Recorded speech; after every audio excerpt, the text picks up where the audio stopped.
PBA Semi-Final slots kumpleto na Barangay Ginebra San Miguel laban sa San Miguel Beermen at TNT Tropang 5G kontra sa Meralco Bolts. Ano nga bang team ang mas nakakalamang? At bago tayo magsimula, huwag kalimutang mag-subscribe at like para lagi kang updated sa mga latest upload natin. Salamat!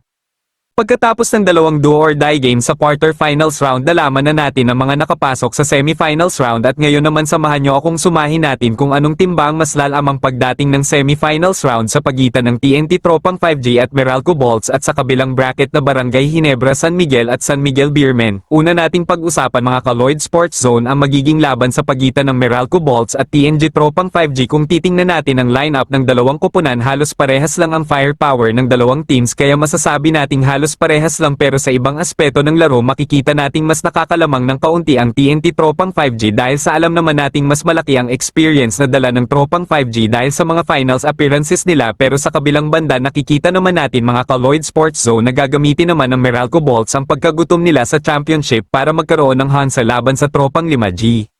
Masasabi natin mga ka-Lloyd Sports Zone na magiging mahaba ang series na ito para sa Meralco Bolts at TNT Tropang 5G dahil match na match lang ang dalawang koponan, pero sa tingin natin mga ka-Lloyd Sports Zone na TNT Tropang 5G ang makakapasok sa finals, pero hindi rin natin pwedeng baliwalain ang kakayahan ng Bolts sa pangunguna ng kanilang kapitan na si Chris Newsem.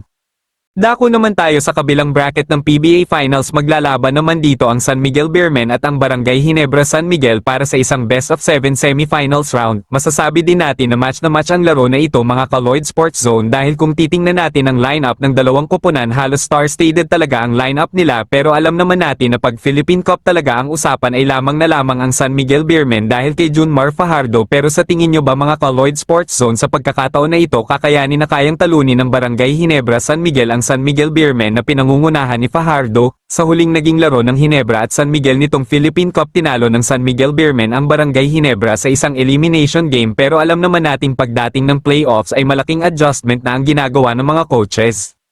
Kaya kung tayo ang tatanungin mga ka-Lloyd Sports Zone sa magiging laban ng Ginebra at San Miguel is magiging down the wire ang laban na ito, pero masasabi natin kung sinong team ang mas malaki ang pusong manalo, yon ang mas angat sa magiging semifinals battle nila. Bago matapos ang ating video, huwag kalimutang mag-subscribe at like para lagi kang updated sa mga latest upload natin. Salamat!